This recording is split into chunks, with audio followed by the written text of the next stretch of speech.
What's good, y'all? Let's head back to the lab again. Back to the lab again. So we can discuss one of the most confusing, brain-racking, and headache-inducing games I've played in a while. Besides this, I believe there are 2 other Dexter games on GBC, but I haven't played them and I don't really plan to.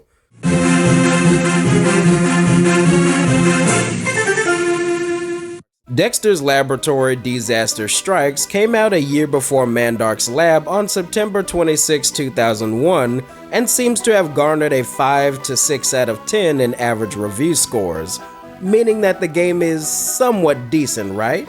Right? Yeah, I guess it's alright.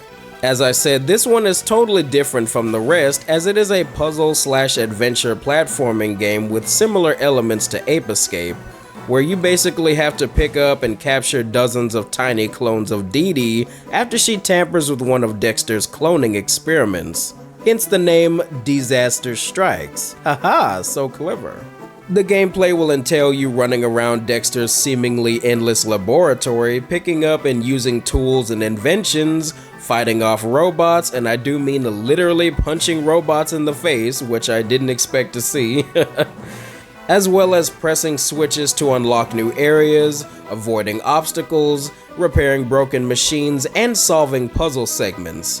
As you collect more Dee Dees, a meter will fill up showing your overall progress. I assume the game ends when you collect them all, but I wouldn't know since I did not beat it.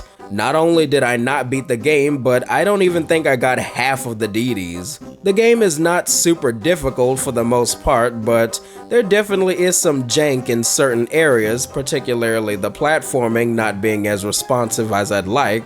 And it felt like some of the gadgets didn't do what they were supposed to do sometimes. Also, maybe I was just bad at the game, but most of the experience I felt confused and disoriented as to where I should be going or what to do. Despite there being some, and I do mean some, variations in the level's background design, I still felt so turned around like I needed a proper map of some sort, or at least a compass at the very least. Shit, even the damn hub world map at the start of the game barely makes any sense, and doesn't clearly state where you have already been or need to go. Also, even though there are teleporters scattered across the lab that make traversal slightly easier, it still felt like a cumbersome chore just to get around the frickin' place. That combined with the repetitive gameplay loop just had me feeling a little exhausted. And I swear one of my save files just magically disappeared at least twice.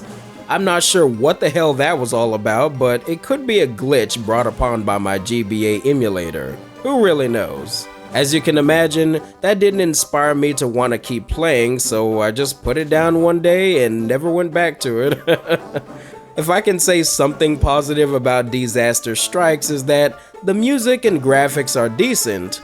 Other than that, I just didn't enjoy this one, unfortunately. But I'm sure some other people may have a better time with the game if you actually play it properly and actually sit and take the time to figure out all the obstacles, but I just couldn't be bothered.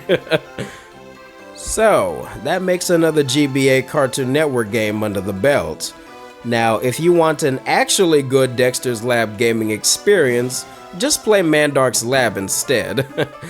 As simple as that game is, it isn't nearly as frustrating as this one. There's still plenty more games on the list that will be discussed soon, so I hope y'all are looking forward to it. Next time, I will highlight another childhood classic game of mine involving a very mischievous trio of dorks. Thanks for watching Anubis Black, and I'll see you next time.